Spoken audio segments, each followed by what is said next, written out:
The Sullivan family thought they had found their dream home, a Victorian farmhouse with history etched into every floorboard. But dreams can quickly turn to nightmares.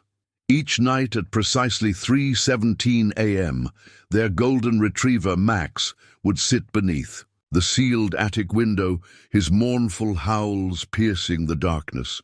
For 3 years, they dismissed it as animal oddity, until the night little Emily followed Max upstairs. Through a crack in the dusty shutters, she glimpsed something impossible. A child's room untouched by time, a music box spinning on its own, and tiny handprints appearing on fogged glass from the inside. What tragedy had unfolded in that forgotten room decades ago?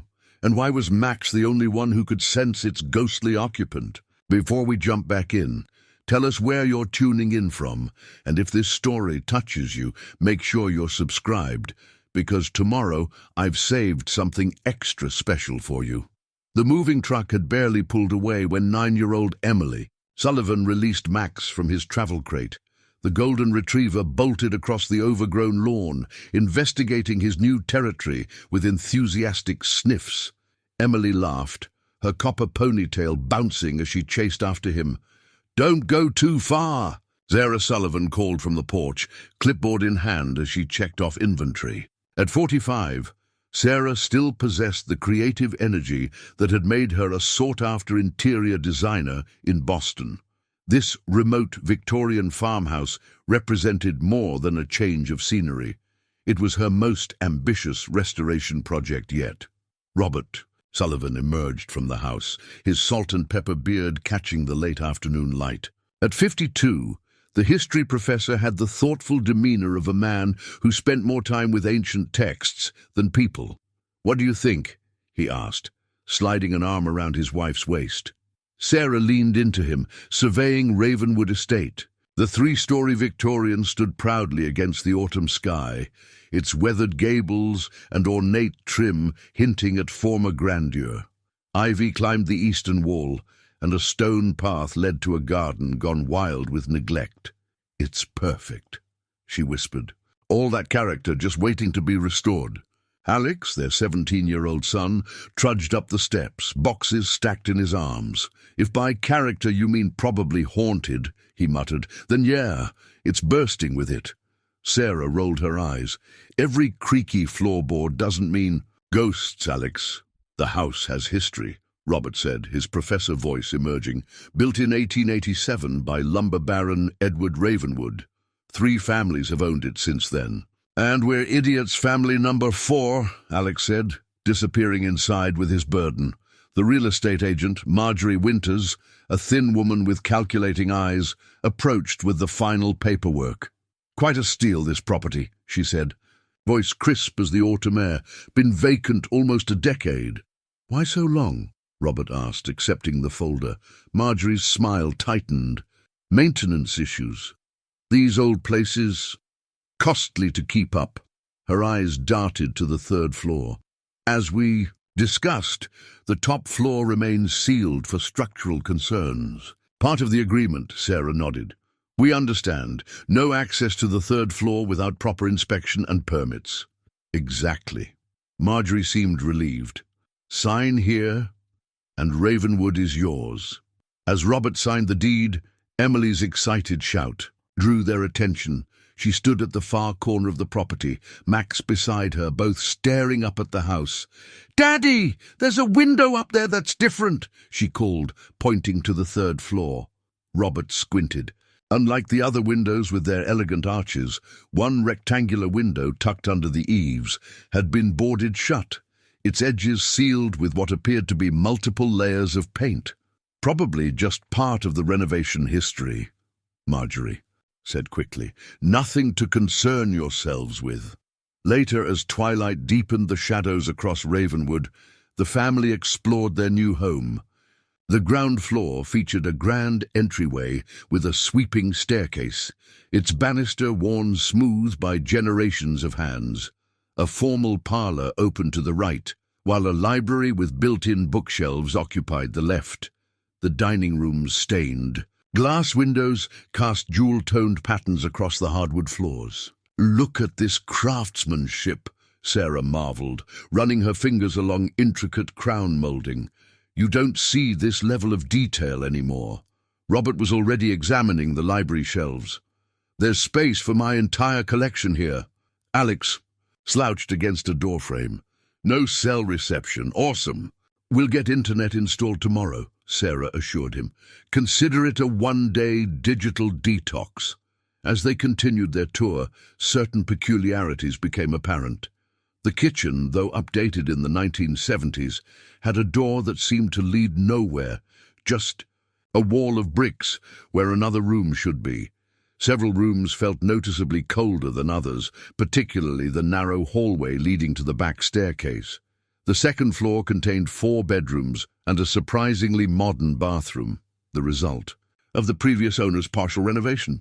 Emily claimed the smallest bedroom, enchanted by its window seat overlooking the garden. Alex chose the room farthest from his parents, grumbling about prison cell vibes despite its generous proportions. Throughout the exploration, Max stayed, in close to Emily, occasionally stopping to sniff at corners or doorways with particular interest. But when Robert approached the narrow staircase leading to the 3rd floor, the dog balked. His ears flattened, and a low whine escaped his throat. "What's wrong, boy?" Emily knelt beside him, scratching behind his ears. "He's just tired from the trip," Sarah suggested, though she frowned as Max backed away from the staircase. Robert examined the 3rd floor entrance. A door at the top of the stairs had been nailed shut, its frame sealed with multiple layers of paint. A handwritten sign read, "Unsafe, do not enter." "Strange," Robert murmured, running his hand along the sealed edges. "This doesn't look like a structural issue.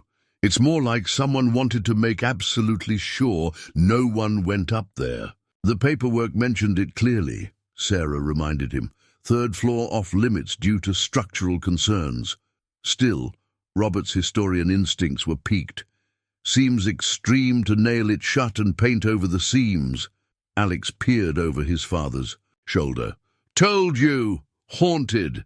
Sarah swatted his arm. "Enough of that. There's a perfectly logical explanation." As darkness settled over Ravenwood, the family ate pizza on moving boxes and planned their first projects. Emily fell asleep on the living room sofa. Max curled protectively at her feet. Robert carried his daughter to her new bedroom, the dog following dutifully behind. Later that night, as Robert and Sarah unpacked essentials in their new bedroom, they heard Max's nails clicking across the hallway floor. Sarah opened the door to find the golden retriever sitting at the base of the 3rd floor staircase, staring upward. "Come on, boy," she whispered, not wanting to wake the children. "Nothing up there for you?" Max turned to her, his brown eyes reflecting the hallway light, before reluctantly following her back to the master bedroom. But twice more before dawn, Robert woke to find the dog missing, only to discover him at the same spot, gaze fixed on the sealed door above. "First thing tomorrow," Robert told Sarah as he coaxed Max back to bed the second time. "I'm checking the local historical society records. Something doesn't feel right about this place." Sarah yawned, already half asleep. "It's just an old house, Robert. They all have quirks." As he drifted back to sleep, Robert couldn't shake the feeling that Ravenwood's quirks might be more significant than they realized. In his dreams, he heard a child's laughter echoing from behind a door he couldn't open, no matter how hard he tried. 6 months passed, and Ravenwood Estate gradually transformed under Sarah's skilled hands. The 1st floor now gleamed with restored hardwood and period-appropriate fixtures. The kitchen, once a 1970s nightmare, now blended modern functionality with Victorian charm. Only the bricked-up doorway remained untouched, a puzzle for another day. On a crisp spring afternoon, Sarah knelt in what would eventually become a proper English garden, Max lounging nearby in a patch of sunlight. As she dug around a stubborn root, her trowel struck something metallic. Brushing away the soil, she uncovered a tarnished skeleton key, its bow intricately designed with intertwining vines. "What's your story?" she murmured, examining the unusual engravings. Something about the key seemed vaguely familiar, though. She couldn't place why. Max suddenly stood, ears alert, staring at the house, specifically at the boarded third-floor window. Sarah followed his gaze, but saw nothing unusual. "Sarah Sullivan, how's the restoration coming along?" She turned to find Eleanor Winters, Marjorie's mother and town librarian, standing at the garden gate. At 83, Eleanor possessed a sharpness that belied her years, though something in her eyes always seemed guarded. "Eleanor, come see the progress." Sarah pocketed the key and removed her gardening gloves. As they toured the renovated rooms, Eleanor offered occasional tidbits about the house's history. But when Sarah mentioned planning a window seat beneath the sealed third-floor landing, Eleanor's expression tightened. "I wouldn't disturb that area," she said firmly. "Why not? The staircase is structurally sound." Eleanor hesitated. "Some parts of old houses are best left alone. Trust me on this." Later that evening at Mason's Hardware, the town's oldest business, Sarah mentioned the exchange to the owner while purchasing paint. "Renovation going well?" Mason asked, mixing her selected color. "Mostly, though people get strange when I mention the third floor." Mason's hand stilled momentarily. "Ravenwood, right? The old Henderson place?" "That's the one." His expression grew somber. "That floor's been sealed since '53, for good reason." "Which is—" Mason busied himself with the paint mixer. "Not my story to tell, but if I were you, I'd respect those barriers." Meanwhile, Robert's research at the university library had yielded frustratingly little. Records showed Edward Ravenwood's family occupied the house until 1921, followed by the Prescotts until 1945, then the Hendersons until 1953. After that, ownership became fragmented, short-term residents, never staying more than 5 years. Most. Curious was the gap between 1953 and 1962, when the house stood empty. County records from that period were surprisingly sparse, with several documents appearing to have been redacted or removed. At home, 12-year-old Emily was experiencing her own mysteries. Her dreams increasingly featured a boy about her age, dressed in old-fashioned clothes. He never spoke, but often pointed toward the ceiling, his expression pleading. She'd wake to find Max sitting alert beside her bed, staring at the same spot on her ceiling. One evening, as the family ate dinner, Emily mentioned her dreams. "He seems so sad," she said, pushing peas around her plate, "and he keeps pointing up." Alex, home from his first semester at college, rolled his eyes. "Probably just picked up Dad's third-floor obsession." "Or," Robert said thoughtfully, "your subconscious is processing the house's mystery." "Or," Sarah interjected firmly, "it's just dreams. This house has you all spinning ghost stories." That night, Emily woke at 2 a.m., her room unusually cold. Max wasn't in his usual spot at the foot of her bed. Following a faint rhythmic sound, she found him at the top of the second-floor landing, staring up at the sealed door. "Max," she whispered. "What is it, boy?" The dog whined softly, never taking his eyes from the door. Emily approached carefully, heart pounding. As she reached the top step, she noticed something odd, a thin crack in the sealed doorframe where the wood had contracted. And through that crack was that movement? She leaned closer.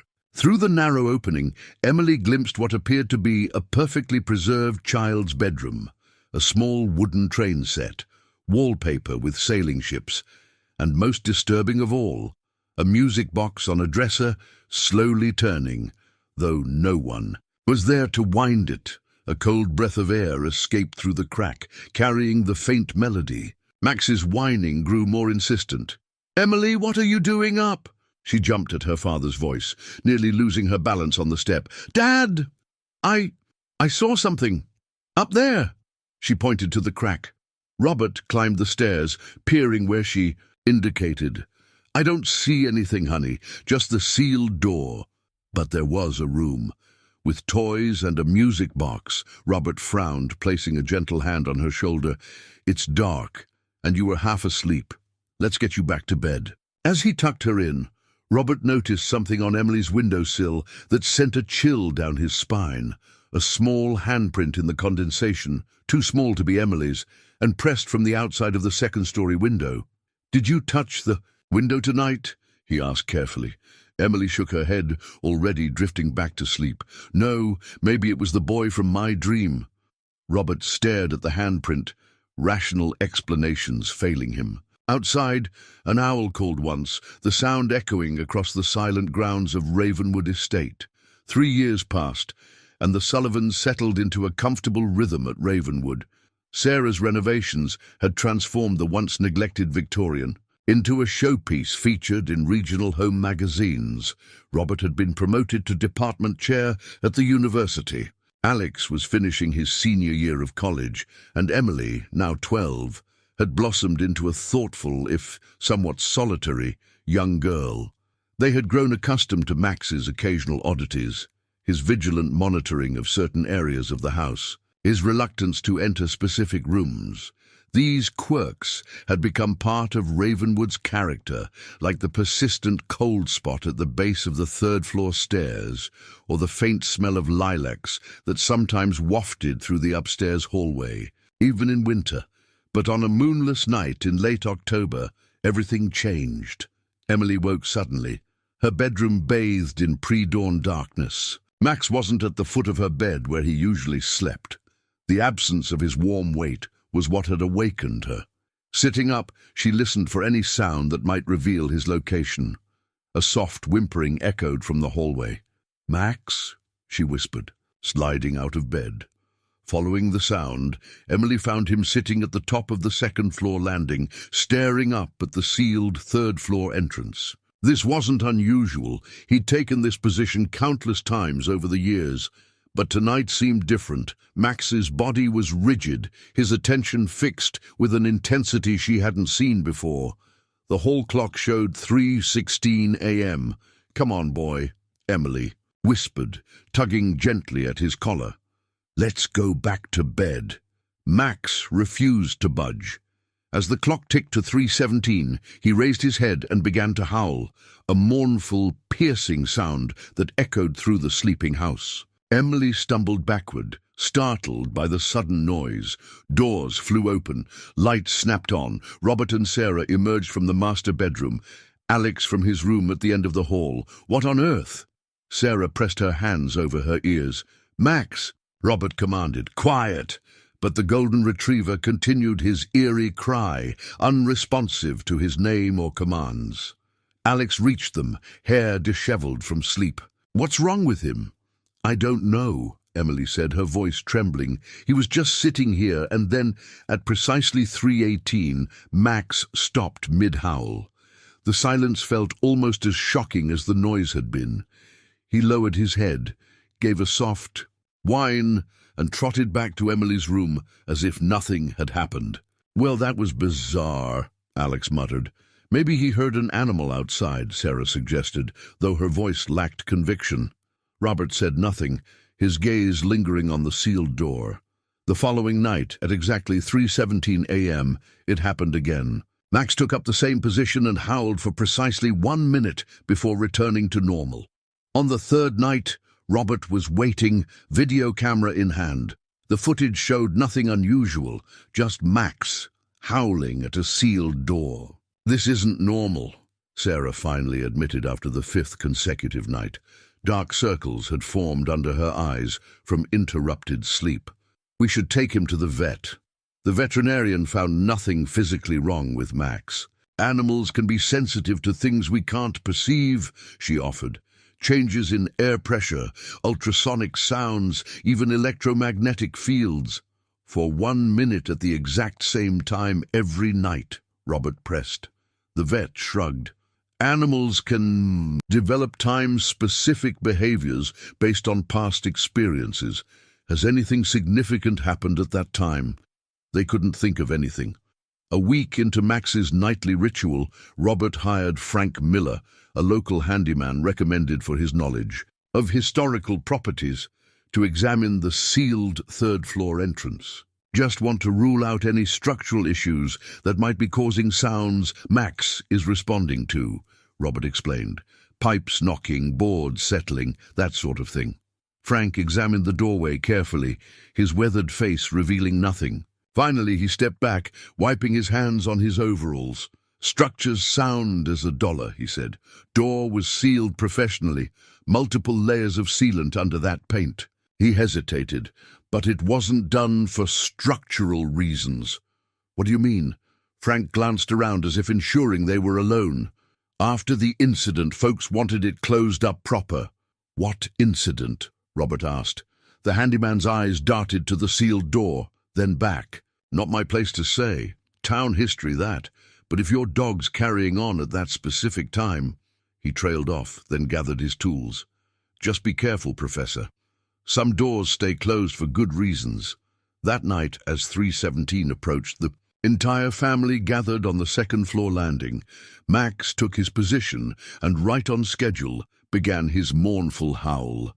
This time, Emily noticed something they'd all missed before. During Max's howling, a faint melody seemed to emerge from behind the sealed door, like a child's music box playing a gentle lullaby.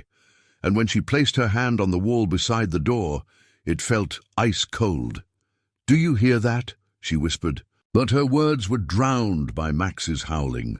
When silence returned at 3:18, Emily pressed her ear to the thin crack in the sealed doorframe. For a moment she thought she heard a child's voice whisper, "Help me," then nothing but the ordinary creaks and sighs of an old house. Max's nightly howling continued without fail. After 2 weeks of disrupted sleep, the Sullivans tried everything, soundproofing. The stairwell, keeping Max in the basement at night, even mild sedatives from the vet. Nothing worked. The golden retriever would either find his way to the same spot or howl wherever he was confined, always at 3:17 a.m., always for exactly 1 minute. Robert's academic work began to suffer as his focus shifted to Ravenwood's mysteries. His office at home became a research center, walls covered with historical timelines and property records. He cancelled classes twice to visit the county archives, searching for information about the incident Frank had mentioned. "You're becoming obsessed," Sarah remarked one evening, finding him hunched over old newspaper microfilms he'd borrowed. "From the university library. I'm being thorough," he corrected, not looking up. "There's a methodical approach to historical research. This isn't research for a paper, Robert. This is our home." He finally met her eyes. "Exactly. Don't you want to know what's happening in our home? What's affecting our dog, possibly our daughter?" Sarah sighed, leaning against the doorframe. "I've noticed cold spots spreading. The upstairs hallway, Emily's, her room, they're freezing, even with the heat on full." "I know." Robert pointed to a stack of papers. "I found something. The Ravenwood tragedy, they called it. May 8th, 1953. He spread out several photocopied newspaper clippings. The headlines were deliberately vague. "Tragedy strikes Henderson family. Mysterious death at Ravenwood estate. Town mourns young life lost." The articles dance around what actually happened, Robert explained. But reading between the lines, a child died in that house, specifically on the 3rd floor. That's terrible. But old houses have histories. People have lived and died in them for generations. This was different. Look. He pointed to a particular paragraph. "Authorities remain puzzled by the circumstances surrounding the incident. Mrs. Henderson continues to make troubling claims that have led to her admittance at Lakeside Sanitarium for observation." "What claims?" "That's just it. They never specify. It's as if the paper deliberately avoided details." The next morning, Sarah found Emily sleepwalking in the hallway, one hand outstretched toward the 3rd-floor staircase, murmuring about helping the boy find his mother. Sarah guided her back to bed, disturbed by her daughter's blank expression and the ice-cold temperature of her hands. That afternoon, Sarah met her friend Beth for coffee at the town's only cafe. As they caught up, the conversation inevitably turned to Ravenwood. "How's Max doing with that howling?" Beth asked. "Still at it. Every night like clockwork." Beth lowered her voice. My grandmother used to clean for the Hendersons. She never spoke about it much, but she always said that house had a heaviness to it, especially after their boy died. Sarah's cup froze halfway to her lips. Their boy. Thomas, sweet kid from what Gran said. 7 years old when it happened. When what happened? Beth looked uncomfortable. Gran wouldn't say exactly, just that it wasn't what the papers reported. Meanwhile, Robert had tracked down Eleanor Winters at the town library. The elderly woman was reshelving books when he approached. Mrs. Winters, I need to ask you about the Henderson family. Eleanor's hand stilled on a book spine. What about them? Their son, Thomas. What happened to him at Ravenwood in 1953? She turned slowly, her eyes narrowing. Why are you asking about this now? Robert explained about Max's behavior and the pattern they'd observed. 17 a.m., Eleanor repeated, her face paling. Every night, without fail. What's the significance of that time? Eleanor glanced around the empty library before responding. Thomas Henderson died at 3:17 a.m. on May 8, 1953. I know because I was there that night. You were? I was 10 years old. My mother and I lived next door. I heard Margaret Henderson screaming. Eleanor's eyes took on a faraway look. By the time anyone reached them, it was too late. What happened to him? The official report said, he fell from the third-floor window in his sleep. She shook her head, but Margaret told a different story. She said something took her son, something that had been watching him for months.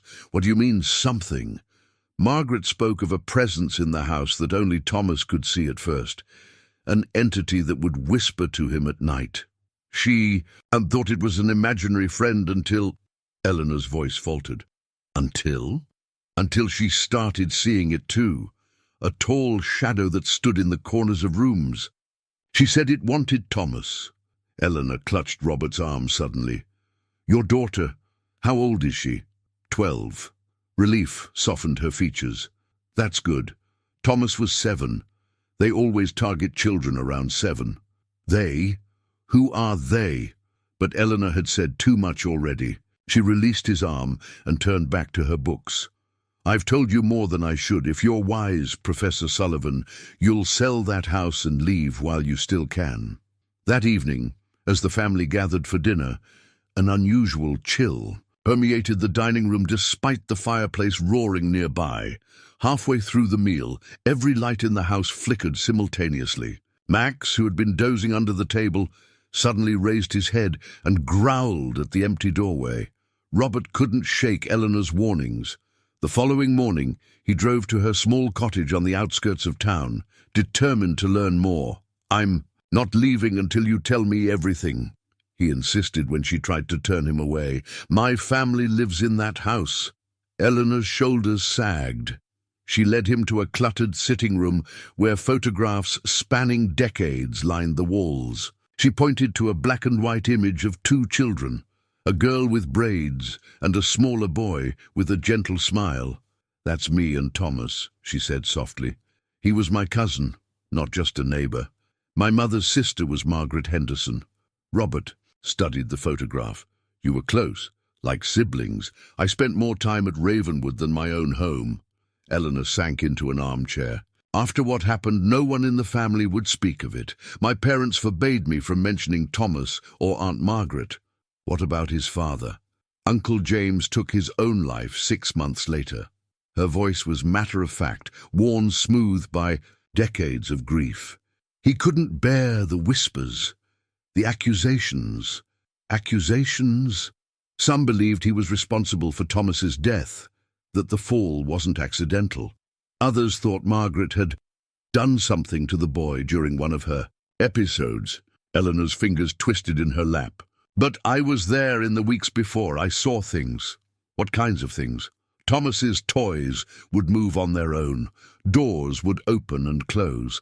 And Thomas, he spoke constantly about his special friend who visited at night. She met Robert's gaze. A week before he died, I saw it too.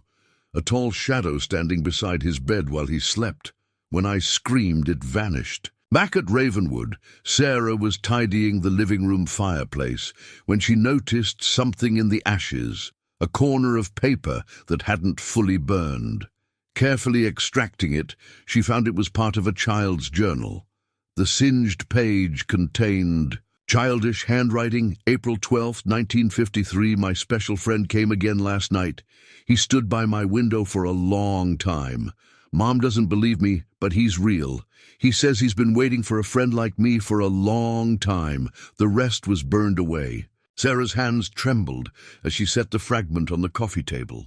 She had been skeptical of Robert's growing conviction that something supernatural was occurring, but this, a journal fragment appearing in a fireplace they had cleaned just yesterday, was harder to rationalize. Meanwhile, Emily had developed a habit of arranging her stuffed animals in a perfect circle on her bedroom floor each night. When Sarah questioned this, Emily explained matter-of-factly, "Tommy likes them that way." "Tommy? Who's Tommy?" "The boy who visits me. He's lonely." A bit chill ran down Sarah's spine. "When does he visit you?" "Usually at night. Sometimes during the day, but only in my room or by the stairs." "What does he look like?" Emily shrugged. "Like a regular boy, but sad. And sometimes I can see through him." That evening, Alex brought his girlfriend Lily home for dinner. A photography major, Lily was instantly captivated by Ravenwood's architecture. "Mind if I take some photos for my Victorian preservation project?" she asked. "Of course," Sarah agreed, grateful for the distraction from the increasingly unsettling atmosphere.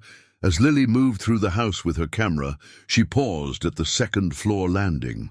"What's up there?" she asked, pointing toward the sealed third-floor entrance. "Storage space," Sarah answered quickly. "Not safe to access." Lily raised her camera, taking several shots of the sealed doorway. Later, as the family reviewed her photos on her laptop, Alex noticed something strange in one image. "What's that?" He pointed to a translucent figure visible at the top of the stairs, the unmistakable silhouette of a small boy. "Just a lens flare," Lily said, though uncertainty tinged her voice. "Can you enhance it?" Robert asked. She zoomed in, adjusting the contrast. The figure became clearer, a boy of about 7, wearing pajamas, his face a blur, except for what appeared to be dark, hollow eyes. "That's Tommy," Emily said calmly, leaning over their shoulders. The adults exchanged alarmed glances. That night, after everyone had gone to bed, Sarah was awakened by Max's growling. Instead of his usual position by the third-floor stairs, he stood rigidly at the foot of Emily's bed, hackles raised, staring at the corner of the room. Sarah followed his gaze, but saw nothing. The air in that corner, however, felt noticeably colder than the rest of the room. Emily slept peacefully, unaware of Max's protective stance. Returning to bed, Sarah found Robert already awake, examining the journal fragment she'd discovered. "I think we need to consider the possibility," he said quietly, "that something from that sealed room wants our daughter." The Sullivan family gathered in the kitchen the following morning, fatigue evident in their drawn faces.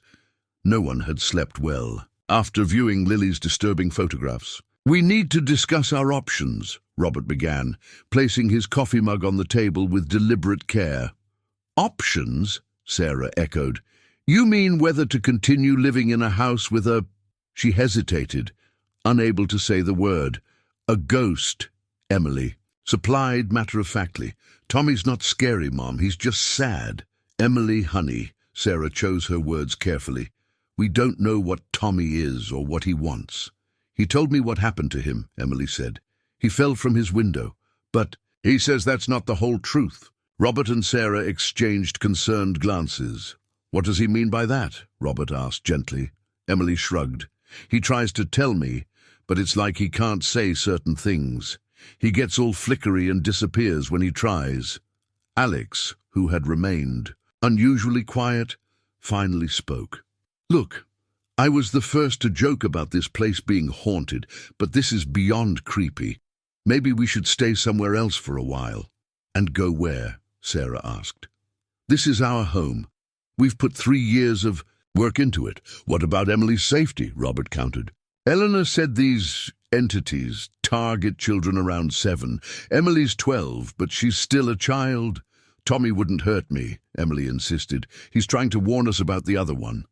The room went silent. What other one, Emily? Robert kindly asked. The shadow man, the one who stands in the corners. She pointed to the darkened hallway beyond the kitchen. Like there sometimes, all eyes turned to the empty hallway.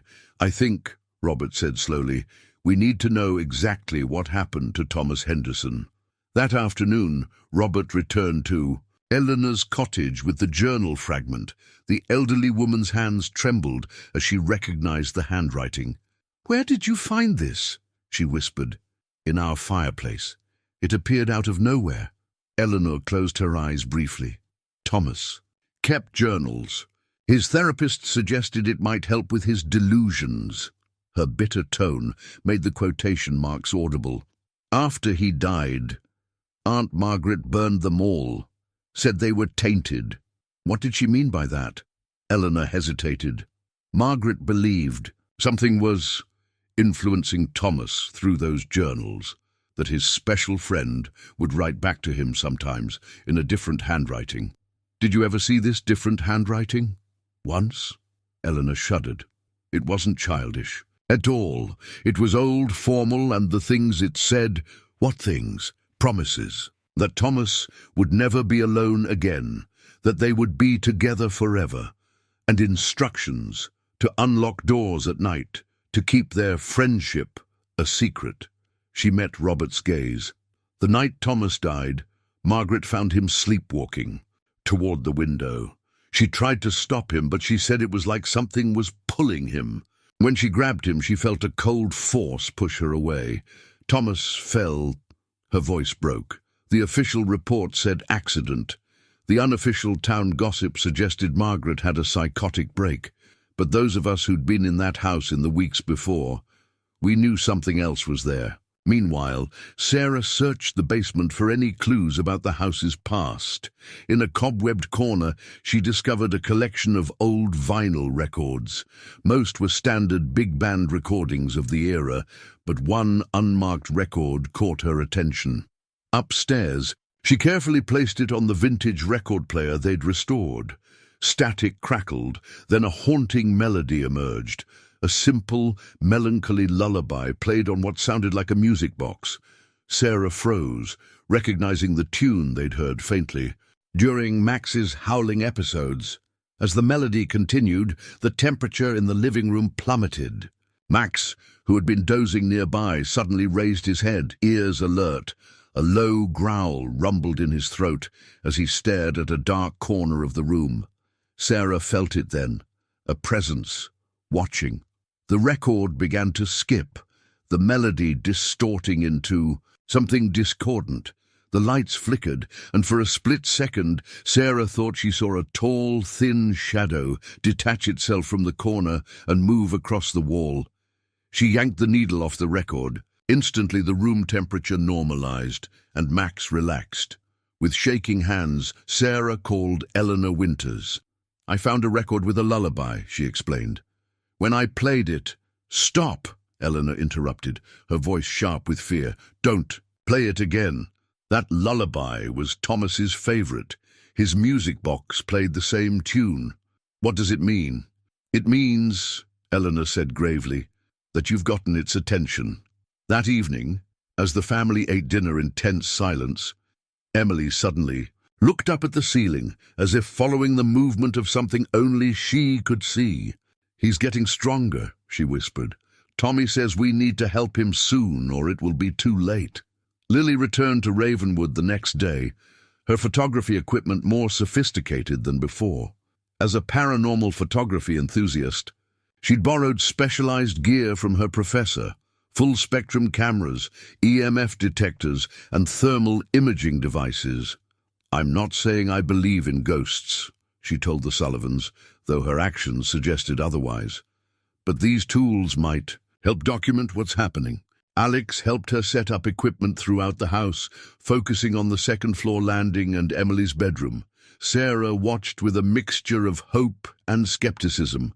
Robert was out again, meeting with the county medical examiner to request Thomas Henderson's original autopsy report. While the others worked, Emily sat cross-legged on her bed, apparently having a one-sided conversation with empty air. Max lay beside her, his eyes tracking something invisible around the room. "Tommy says your cameras won't see everything," Emily announced when Lily entered with a thermal camera, "but they might help." Lily adjusted her equipment, trying to maintain a scientific demeanor despite the chill that ran down her spine. "What else does Tommy say?" "That the Shadow Man doesn't want us to know the truth. That's why all the records are missing or changed." By evening, Lily had captured dozens of anomalies, cold spots that moved against air currents, orbs of light that appeared in otherwise empty spaces, and most disturbingly, a series of photographs showing a progressively clearer image of a small boy standing beside Emily. In the final image, his face was distinct enough to make out his features: solemn eyes, a small nose, and lips formed in what might have been a warning. "That's definitely not lens flare," Alex admitted, staring at the laptop screen. When Robert returned, his expression was grim. "The medical examiner claimed Thomas Henderson's file was misplaced decades ago. But she did tell me something interesting. The record shows he died from injuries consistent with a fall, but his body also showed signs of hypothermia." "Hypothermia? In May?" Sarah asked. "Exactly. His core temperature was recorded at 82 degrees, far too low for the brief time between his fall and when he was found." Alex looked up from Lily's photographs. "Like whatever was near him literally froze him from the inside." That night, the paranormal activity intensified. Objects moved on. Their own. Books flew off shelves, doors slammed, and windows rattled in their frames. The temperature throughout the house plummeted to near freezing, despite the heating system running at full capacity. At 3:16 a.m., 1 minute before Max's usual howling time, all the electricity in Ravenwood failed. In the sudden darkness, Sarah fumbled for the flashlight they kept beside the bed. "Robert!" she called, finding his side of the bed empty. Following the beam of her flashlight, she found him already at the second-floor landing, video camera in hand. Max sat in his usual spot, unusually still, his eyes fixed on the sealed door. "Where's Emily?" Sarah asked, a note of panic in her voice. Before Robert could answer, they heard a child's laughter from behind the sealed door. Not one child, but two. A girl's voice, Emily's, and a boy's, overlapping in eerie synchronicity. "Emily!" Sarah lunged toward the sealed door, but Robert caught her arm. "Wait," he whispered. "Look." In the beam of the flashlight, they could see the sealed door vibrating, as if something on the other side was pushing to get out. The old paint cracked along the seams, dust and wood splinters falling to the floor. Precisely at 3:17, instead of howling, Max stood and placed his paws against the door, whining softly. The sounds of children's laughter abruptly ceased, replaced by a low, guttural growl that seemed to emanate not from Max, but from within the walls themselves. The temperature dropped so rapidly that Sarah's breath crystallized in front of her. The flashlight beam caught a tall, thin shadow stretching across the wall. Too tall to be human, its proportions wrong in subtle, disturbing ways. It moved independently of any light source, sliding across the wallpaper toward Emily's closed bedroom door. Max abandoned his position by the sealed door and raced to Emily's room, barking frantically. Robert and Sarah followed, fear lending them speed. They found Emily standing in the center of her room, eyes open but unseeing, her small hand extended as if reaching for someone. The shadow had elongated across her ceiling and down the wall. Behind her, forming what appeared to be a claw-like hand stretching toward the back of her neck. "Emily!" Sarah screamed, rushing to her daughter. The moment Sarah's arms wrapped around Emily, the shadow recoiled as if burned. The bedroom window shattered outward, glass exploding into the night. Cold air rushed in, carrying the distinct melody. of the lullaby they'd come to dread. Emily blinked, coming back to herself slowly. "He was trying to take me to the other side," she whispered, "like he took Tommy." "Who, honey? Who tried to take you? The shadow man." Emily's voice trembled. "He pretends to be Tommy sometimes, but Tommy warned me. The real Tommy." In the hallway, the sealed door to the third floor had stopped vibrating.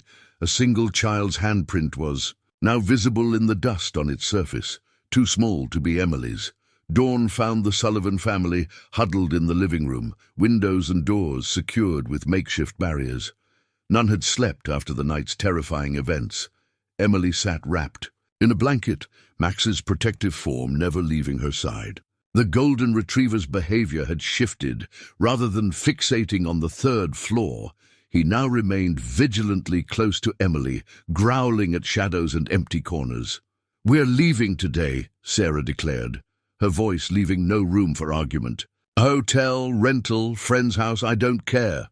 We're not spending another night here." Robert nodded, the academic skepticism that had initially driven his research now completely abandoned. "I'll call about temporary accommodations."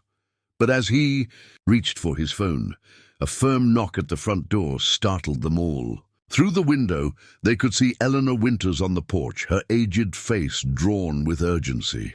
"I woke with a terrible feeling," she explained when they let her in. "Something's happened, hasn't it?" After hearing their account of the night's events, Eleanor sank into an armchair, her expression grave. "It's escalating faster than I expected. The cycle is nearly complete." "What cycle?" Robert demanded. "What aren't you telling us?" Eleanor's gaze moved to Emily. "May I speak with your parents alone, dear?" "Anything you say to us, you can say in front of Emily," Sarah insisted, her protective instinct flaring. "This involves her directly." Eleanor sighed. "Very well.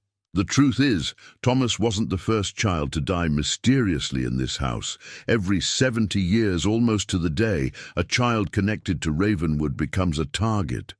"Target for what?" Alex asked. "Not what. Who?"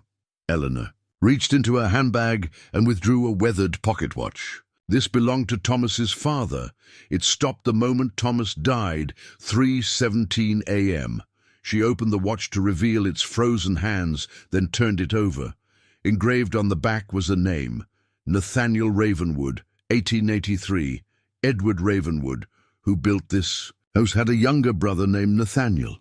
He practiced what some would call dark arts, seeking immortality through arcane rituals. When his experiments failed, he made a different kind of arrangement. "What kind of arrangement?" Robert asked, though his expression suggested he already feared the answer. "A bargain with something ancient and hungry. Something that feeds on innocence." Eleanor's voice dropped to nearly a whisper.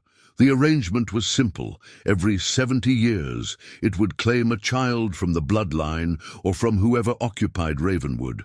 In exchange, Nathaniel would receive earthly power and influence. "That's insane," Alex protested. "Is it?" Eleanor challenged. "Edward Ravenwood became mysteriously ill shortly after completing this house. Nathaniel inherited everything, becoming one of the wealthiest men in the county overnight. And exactly 70 years later, in 1953, Thomas was taken. But Thomas died from a fall," Sarah argued. "His body died from a fall. But the entity had already begun claiming his spirit through the music box, a gift from a mysterious uncle that arrived on Thomas's birthday. The same melody, the same lullaby you've been hearing." Robert's academic mind raced to connect the pieces. If the cycle is 70 years and Thomas died in 1953, then the next claiming would be 2023, Eleanor confirmed. "This year, the entity has been preparing, gaining strength, reaching out through dreams and whispers." "But why Emily?" Sarah demanded. "We're not related to the Ravenwoods or Hendersons. You live in the house. You became targets the moment you signed the deed." Eleanor's gaze softened with sympathy. "And Emily is sensitive, like Thomas was. She can see beyond the veil that separates our world from others." "Then we leave," Robert stated firmly. "We sell the house, move far away." It won't help, Eleanor said quietly. The entity has already formed a connection with Emily. Distance won't break it. And if it doesn't claim her, it will grow stronger, angrier, reaching for another child. This cycle has to end. Max suddenly stood, hackles raised as he stared at the fireplace. The temperature in the room plummeted. Within the fireplace, ashes swirled without a breeze, forming a distinct pattern, a symbol none of them recognized. "It knows we're talking about it," Eleanor whispered. Emily spoke then, her voice oddly calm. "Tommy says there's a way to stop it. He's been trying to tell me, but the Shadow Man interferes." "How, Emily?" Robert knelt before his daughter. "How? Do we stop it? We have to go to the 3rd floor, to the room where it happened. Tommy says the truth is still there, frozen in time." A heavy silence fell over the group. Finally, Robert stood. "Then that's what we'll do. We'll open the door." Sarah gripped his arm. "Are you insane? After what just happened?" "We can't run from this, Sarah. If Eleanor is right, it will follow us. Our only chance is to confront it, find whatever truth is hidden up there." As they debated, no one noticed Emily slip away with Max following protectively. By the time they realized she was missing, they heard the unmistakable sound of splintering wood from the 2nd floor landing. They rushed upstairs to find Emily standing before the sealed door, now partially open. The antique skeleton key Sarah had found in the garden months ago was in the lock, turned halfway. "Tommy showed me where you hid the key, Mom," Emily said. "He says it's time to see." No one moved as the partially opened door creaked on hinges that hadn't turned in 70 years. A cold draught whispered through the narrow opening, carrying the faint scent of lilacs and something else. A musty, ancient odor that reminded Robert of the university's oldest archives. "Emily, come away from there," Sarah whispered, extending her hand. Emily shook her head. "We have to go in. Tommy says it's the only way." Eleanor stepped forward, removing a tarnished silver pendant from around her neck. "If we're doing this, take this first." She placed the amulet over Emily's head. "My grandmother gave this to Thomas for protection. He wasn't wearing it the night it happened." The pendant featured intricate symbols surrounding a piece of amber with what appeared to be herbs suspended within. "Protection against what, exactly?" Alex asked, his skepticism warring with the undeniable evidence of the supernatural they'd witnessed. "Entities that exist in the in-between," Eleanor explained. "Not fully of our world, not fully of the next. The pendant creates a barrier they can't easily penetrate." Robert checked his watch. 10:17 a.m. "If we're going to do this, let's do it now, in daylight, when the presence seems weaker." Sarah gripped her husband's arm. "I don't like this. There has to be another way." "Tommy says there isn't," Emily stated with childlike certainty. "He's been trying to show us for years. That's why Max howls. Tommy uses him to try to get our attention." As if in confirmation, Max whined softly, pressing against Emily's side.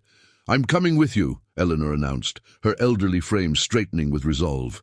"I've carried this burden for 70 years. It's time to face it." Alex and Lily exchanged glances. "We'll document everything," Alex decided, retrieving Lily's cameras. "If something happens, there'll be evidence." Sarah looked at her family, fear battling with determination in her eyes.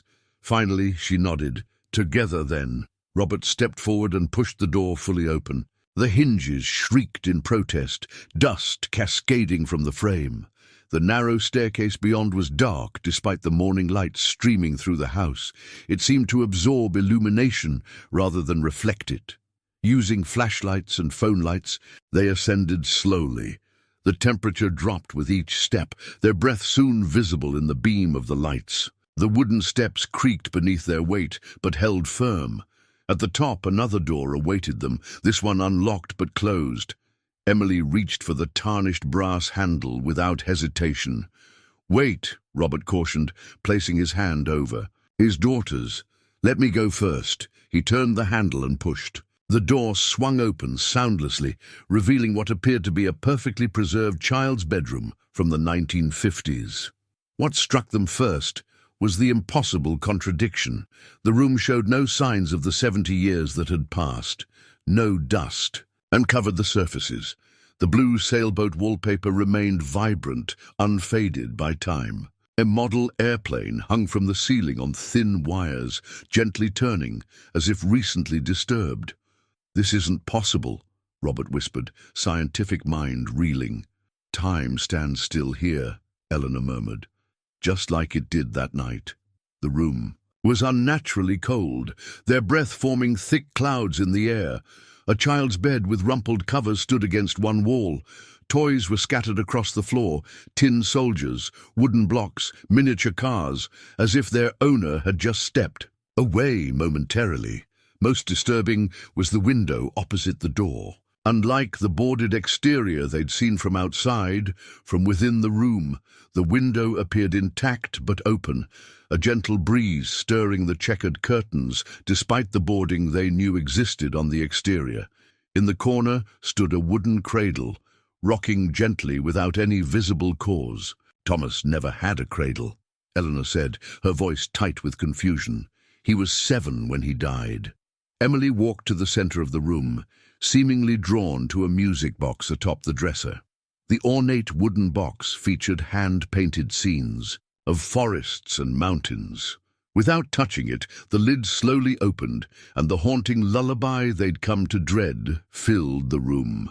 Family portraits hung on the walls, formal photographs of the Hendersons. As Sarah stared at them, she gasped. The eyes in the photographs followed their movements across the room. "Look," Alex pointed to the dresser. Beside the music box lay a leather-bound book, Thomas's journal, intact rather than burned.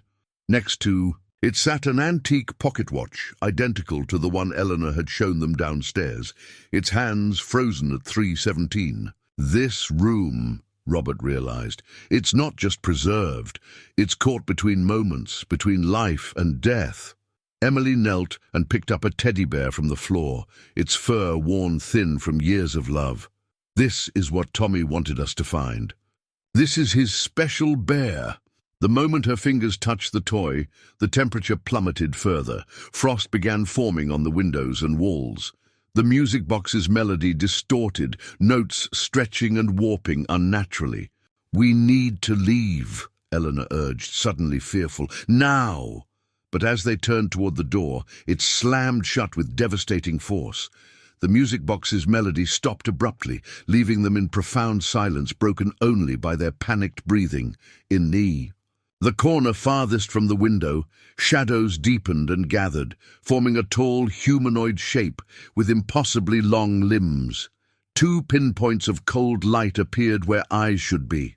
"It's here," Emily whispered, clutching the teddy bear to her chest. "The Shadow Man." Max lunged forward, placing himself between Emily and the shadow entity.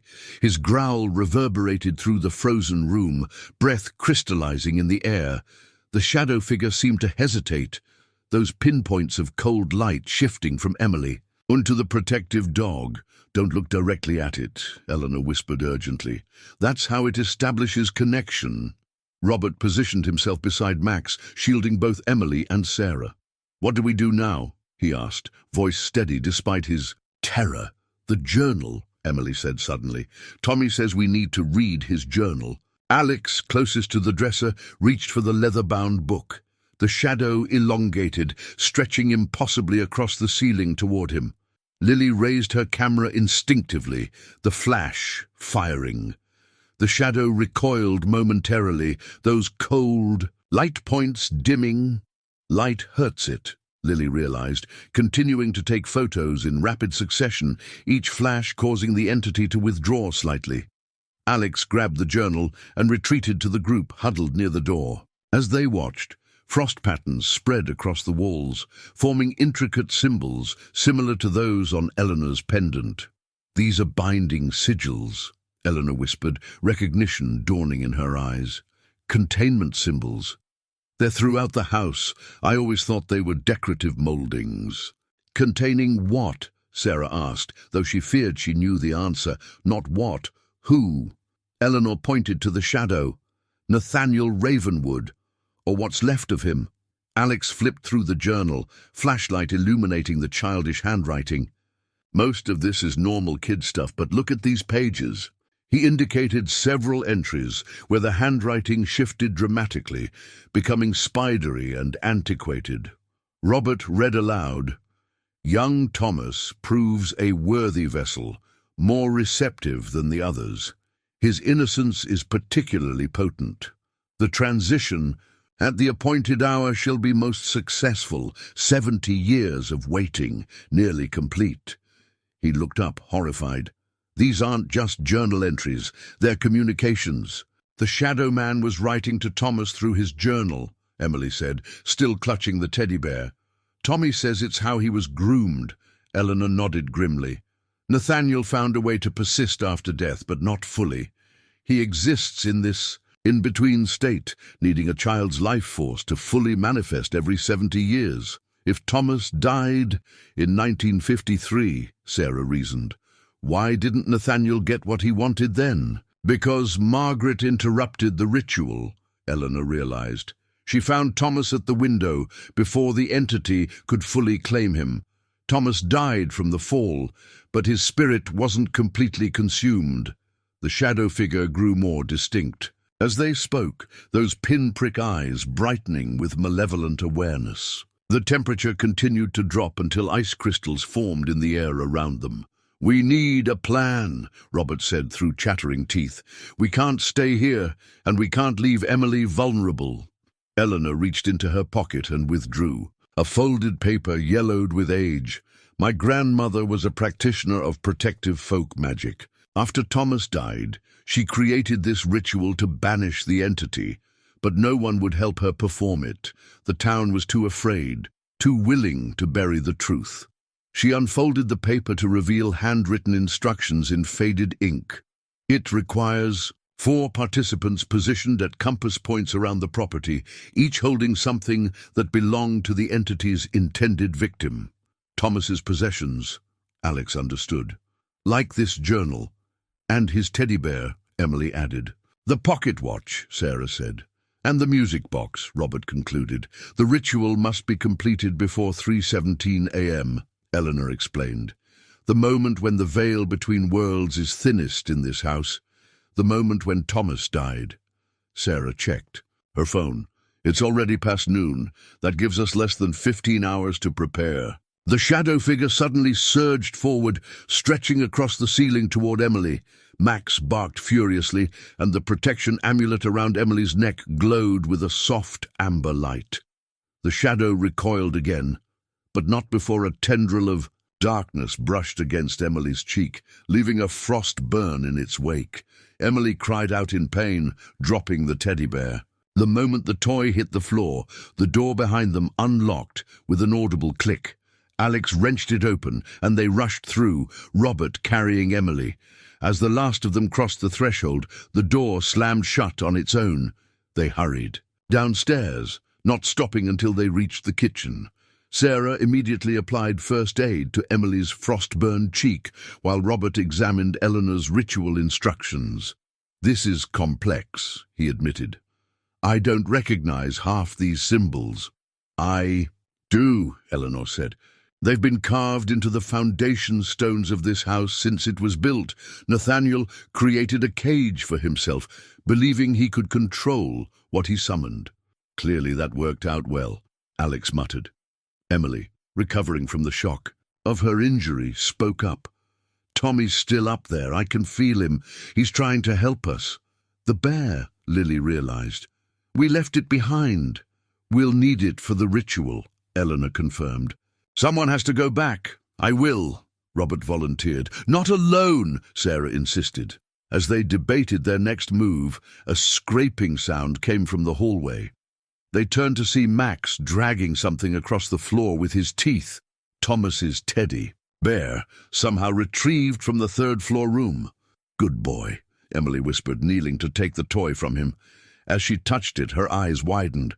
"There's something inside." Carefully, she found a seam in the worn fabric that had been hand-stitched. Closed. Opening it, she extracted a folded piece of paper and a small key. "It's a map," Robert said, unfolding it, "of Ravenwood's foundation." In childish drawing, the paper showed the house's layout with a specific spot in the basement marked with an X beside it, written in a child's hand, where it started, where it must end. The basement of Ravenwood Estate had always been the least inviting area of the house. Damp stone walls, uneven dirt floor in sections, and a persistent chill that defied the seasons. Now, as the Sullivans descended the narrow stairs with flashlights, illuminating their way, that uninviting atmosphere felt actively hostile. "According to the map," Robert said, studying Thomas's drawing, "we need to locate the northwest corner." They moved carefully through the cluttered space, past Sarah's abandoned renovation supplies and decades of accumulated household debris. Max led the way, his animal instincts seemingly attuned to their destination. In the farthest corner, partially, hidden behind an ancient coal furnace, they found it, a section of wall where the foundation stones formed a distinctive pattern. Unlike the rest of the rough-hewn basement walls, these stones had been precisely cut and arranged in a circular design. "Those are the same symbols from upstairs," Lily observed, photographing the wall. "And from Eleanor's pendant." Eleanor nodded. "Grimly, containment sigils. This must be where Nathaniel performed his original ritual." Alex ran his fingers along the edge of the circular pattern. "There's something here." He brushed away decades of cobwebs and dust to reveal a small keyhole recessed into the central stone.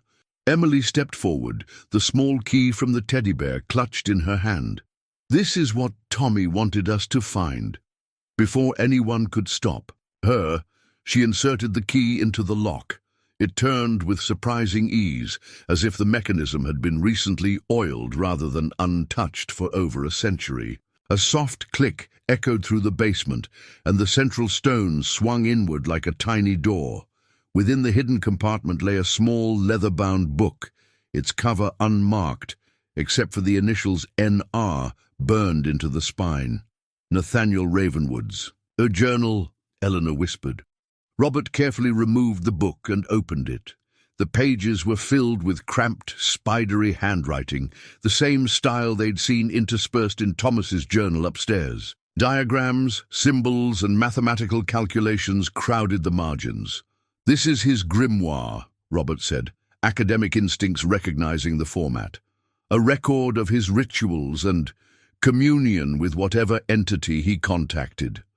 As they huddled around the book, the basement temperature plummeted, their breath clouded before them, and the single bulb hanging from the ceiling began to swing and flicker. "It knows what we've found," Eleanor warned. "We need to prepare the ritual now. There's no time to waste." They retreated upstairs to the kitchen, where Eleanor spread out her ritual instructions beside Nathaniel's grimoire. The contrast was striking. Her grandmother's protective folk magic against Nathaniel's dark workings. "The ritual requires 4 participants at compass points," Eleanor explained. "North, south, east, and west. Each person must hold one of Thomas's possessions and recite the incantation at exactly the same time." "Which possessions?" Sarah asked. "The teddy bear, the journal, the pocket watch, and—" Eleanor paused. "The music box, which is still in the 3rd-floor room." Silence fell as they contemplated returning to that frozen space where the shadow entity had manifested. "I'll go," Alex volunteered. "Not alone," Robert insisted. "I'll go with him," Lily said, raising her camera. "The flash seems to repel it." While they debated the music box retrieval, Emily quietly examined Nathaniel's grimoire. Her finger traced a particular passage, her expression growing increasingly troubled. "It's not just the shadow man," she said suddenly, interrupting the adults. "There's something else, something he made a deal with." All eyes turned to her. "What do you mean, Emily?" Robert asked. "Nathaniel didn't have the power to extend his life or exist between worlds," she explained with unnerving clarity. "He made a bargain with something older, something hungry." She pointed to a passage in the grimoire. See, the Ancient One requires tribute every 70th year, innocence freely given or forcibly taken. Eleanor paled. The shadow we've seen, it's not just Nathaniel, it's his patron, the thing he serves. The implications settled heavily over the group. They weren't just dealing with a malevolent spirit, but something potentially far worse, an ancient entity that had been feeding on children for generations. The ritual should still work, Eleanor insisted, though uncertainty had crept into her voice. My grandmother designed it to sever all supernatural bonds, not just banish a spirit. As the afternoon waned into evening, they prepared. The 4 compass points were determined. Robert would take the north position in the master bedroom with Thomas's journal, Sarah the south in the living room with the pocket watch, Alex the east on the front porch with the teddy bear, and Eleanor the west in the kitchen with the music box. Once they retrieved it, Emily would remain in the center of the house, protected by Max and Lily, who would document everything with her cameras. The retrieval team, Robert, Alex, and Lily, armed themselves with powerful flashlights and Eleanor's hastily prepared protective sachets of herbs and salt. As they approached the third-floor staircase, the house seemed to resist them. Doors slammed on their own, cold spots manifested in their path. The stairs themselves creaked and groaned beneath their weight, as if threatening to collapse. The door to Thomas's room stood partially open, darkness spilling out like liquid shadow. The music box was visible on the dresser, its lid closed. No sign of the shadow entity could be seen, but the room's temperature had dropped so low that ice crystals formed in the air. "Quick, in and out," Robert whispered. No hesitation. Alex nodded, positioning himself to dash for the music box. Lily readied her camera, finger on the flash button. Robert held a flashlight in one hand, a protective sachet in the other. "On 3, he said. 1, 2, 3. Alex lunged into the frozen room, Lily's camera flashing repeatedly behind him. He crossed the space in 3 long strides, grabbed the music box, and turned back toward the door. For a breathless moment, it seemed the retrieval would go smoothly. Then, the temperature plummeted further. The window, impossible in its defiance of reality, slammed shut. The music box in Alex's hands sprang open on its own, the haunting lullaby filling the room at a distorted, frenzied pace. From every shadow in the room, darkness gathered and coalesced. Not one entity, but many writhing tendrils of blackness that converged into a towering form. The Shadow Man now appeared more substantial, those pinprick eyes burning with cold fury. "Run!" Robert shouted, shining his flashlight directly at the entity. The beam seemed to pass through the shadow, having no effect. Lily's camera flashed again and again, but the entity had adapted, no longer recoiling from the light. Alex clutched the music box to his chest and sprinted for the door. The shadow moved with impossible speed, flowing across the ceiling and down the wall to block his path. A tendril of darkness wrapped around Alex's ankle, frost immediately spreading through his jeans to the skin beneath. Robert lunged forward, slashing through the tendril with Eleanor's protective sachet. The herbs and salt scattered, briefly disrupting the darkness. Alex broke free and staggered through the doorway, Robert and Lily right behind him. The door slammed shut with such force that the frame cracked. The temperature normalized immediately, but all 3 knew the reprieve was temporary. "We got it," Alex gasped, still clutching the music box which had fallen silent the moment they crossed the threshold. They rushed downstairs to find the others, waiting anxiously. Eleanor immediately took the music box, her weathered hands trembling slightly. "It's almost 9 o'clock, she said. "We should begin final preparations. The ritual will be most effective if we start at midnight and maintain our positions until 3:17. "That's over 3 hours, Sarah objected. "Can we really hold off whatever that thing is for that long?" "We must," Eleanor said simply. "The binding weakens as 3:17 approaches. That's when it's most vulnerable, but also when it's strongest." The next hours passed in tense preparation. Salt lines were laid across doorways and windowsills. Protective symbols, copied from Eleanor's grandmother's notes, were drawn on walls and floors. Each participant memorized their part of the incantation. Emily, who would remain in the central hallway with Max and Lily, grew increasingly quiet, occasionally tilting her head as if listening to an unheard voice. "Tommy's afraid," she finally confided to her mother. "He says the Shadow Man is angrier than he's ever seen him," as if in confirmation the house began to react. Subtle at first, a rattling window, a creaking floorboard, then with escalating intensity. Pictures fell from walls, light bulbs shattered. A persistent scratching sound emanated from inside the walls, as if something was trying to claw its way out. By 11:30, they could delay no longer. Each participant took their position with their assigned object.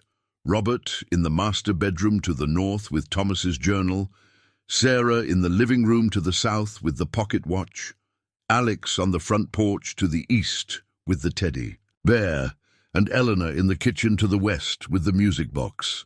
Emily stood in the central hallway with Max beside her and Lily nearby, camera ready. The protective amulet around Emily's neck seemed to pulse with a gentle amber glow. At precisely midnight, they began. From their separate positions, each participant read the first part of the incantation, ancient words of binding and banishment. As the final syllables left their lips, a violent tremor ran through the house.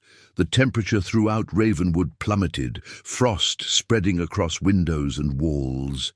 In the central hallway, Emily gasped as a translucent figure materialized. Beside her, the ghostly form of a 7-year-old boy in pajamas. "Tommy," she whispered. The spectral child nodded, his expression solemn. "It's coming," he said, his voice echoing as if from a great distance.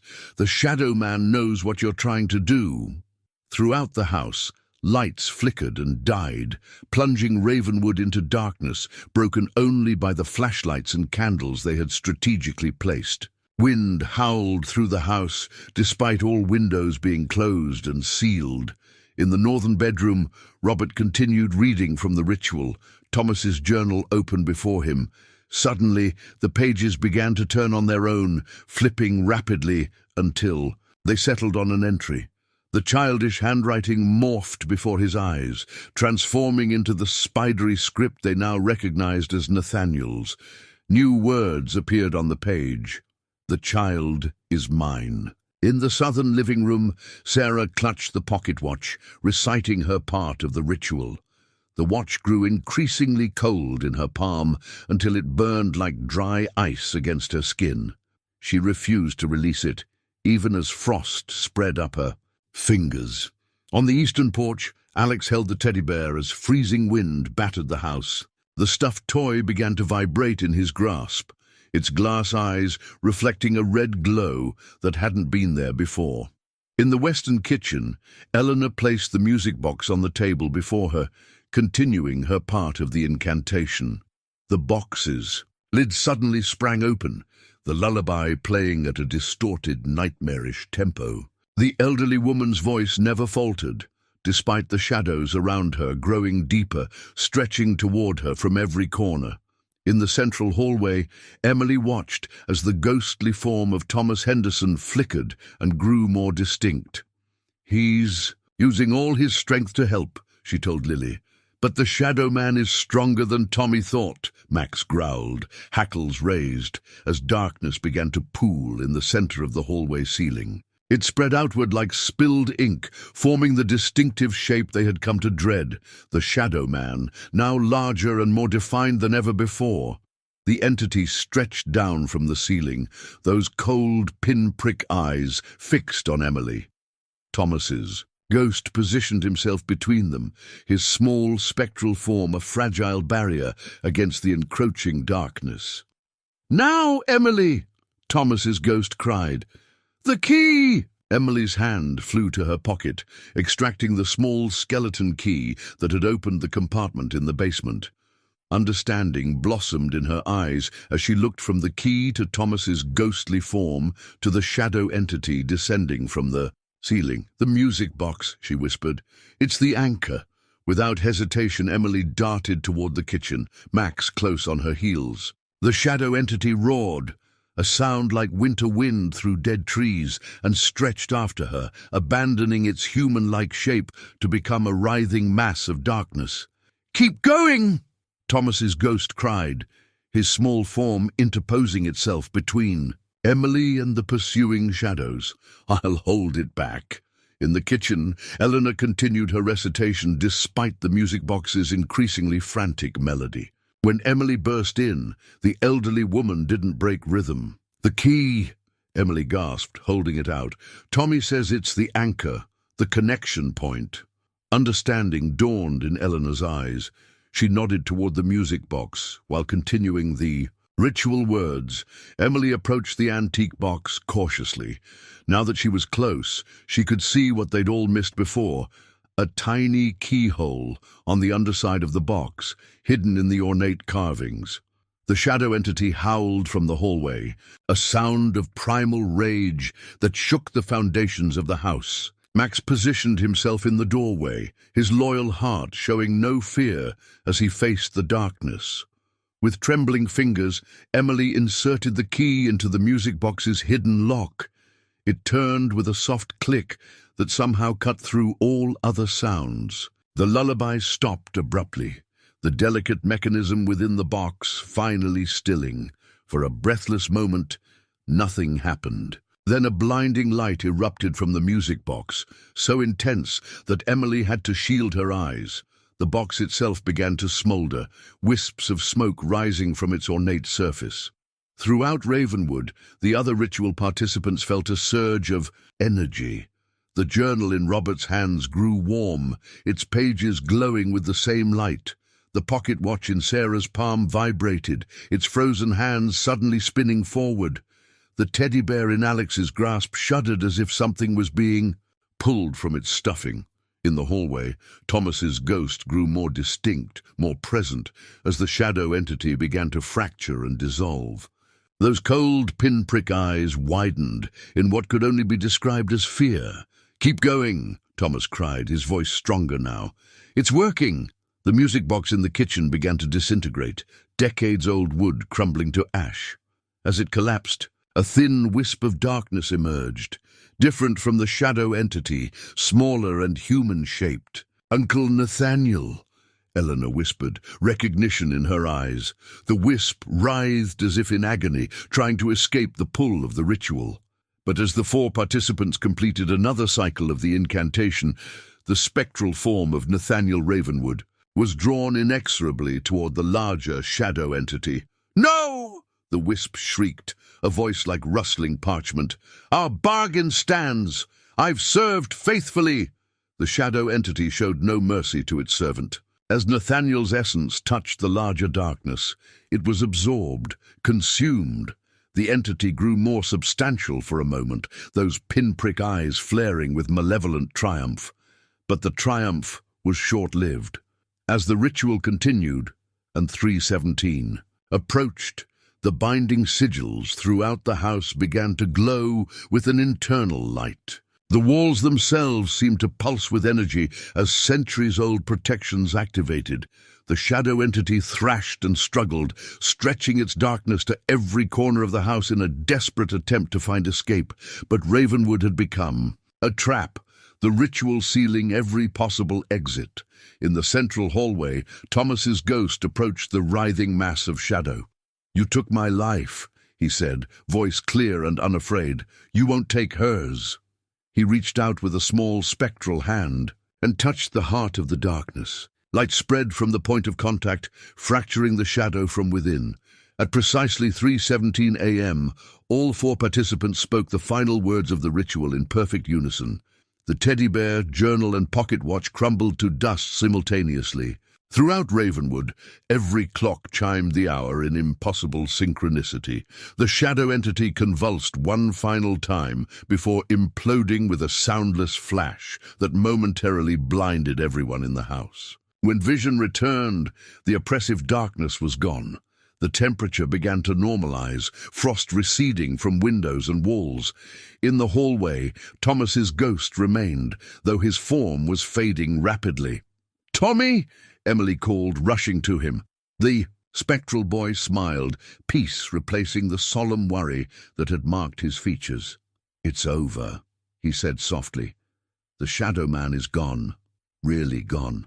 "Are you leaving too?" Emily asked, tears welling in her eyes. Thomas nodded.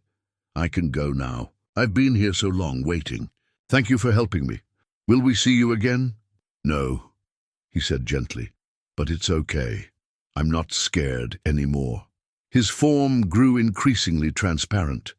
As the family gathered in the hallway, they witnessed Thomas Henderson's spirit finally find peace. His last gesture was a wave to Max, who wagged his tail once in response.